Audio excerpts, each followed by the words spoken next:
नमश्वेतवराहाय महाकोलाय भूपते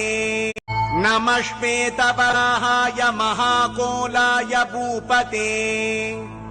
यज्ञान्गाय शुभान्गाय सर्वज्ञाय परात्मने ॐ श्वेतम्बराह वपुषं क्षितिमुद्धरन्तम् शङ्गारि सर्ववरदाभययुक्तबाहुम् ध्यायेन्निजैश्च तनुभिः सकलैरुपेतम्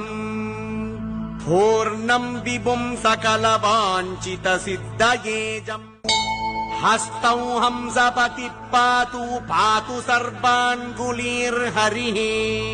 सर्वाङ्गश्चिबुकम् पातु पात्वोष्टौ कालनेमिः